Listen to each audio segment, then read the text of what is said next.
आपल्याला पाहिलं पाहिजे की मागणी कोणी मागावी, कारण मागणी मागणारा अधिकारी असावा लागतो, त्याची मागणी आपण फॉलो करावी. लक्षात घ्या.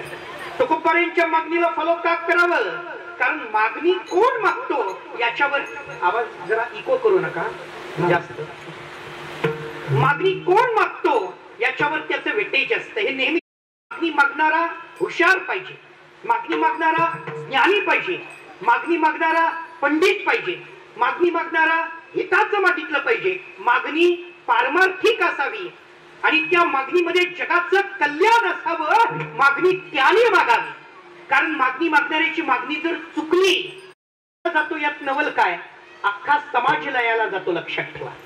हो, म्हणून मागणी मागणाऱ्यानं चुकू नये. तर्को प्रतिष्ठा स्मृती यो विभिन्ना नैको मुनिर्यस्य वच प्रमाणं धर्मस्य तत्वं विहितं गुहाया महाजनो येन गता सपंथा येन पंथा महाजन गता सपंथ. लक्षात घ्या. ज्या मार्गाने ही जातात त्यालाच समाज फॉलो करतो.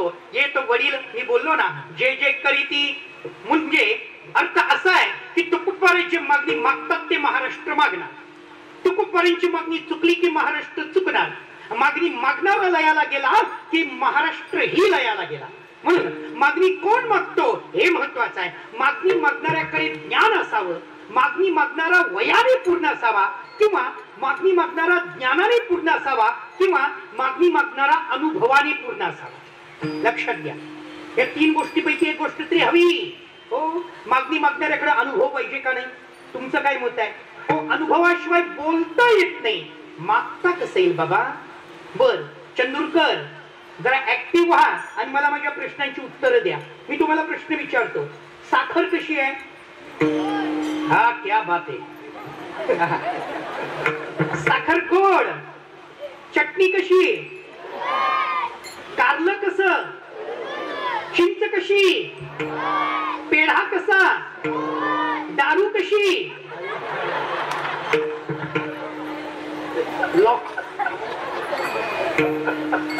एखादा असेल नमुना पण बोलावं कसं? अनुभव लागतो बोलायला, तेव्हा बोलता येतं. जर अनुभवाशिवाय बोलता येत नाहीये, मागता कसं येईल? चार गोष्टी महत्वाच्या आहेत. मागणाऱ्याकडे चार गोष्टी असाव्यात. त्याची कुळ परंपरा बघा, त्याची वंश परंपरा बघा, त्याची गुरु परंपरा बघा, त्याची अवतार परंपरा बघा.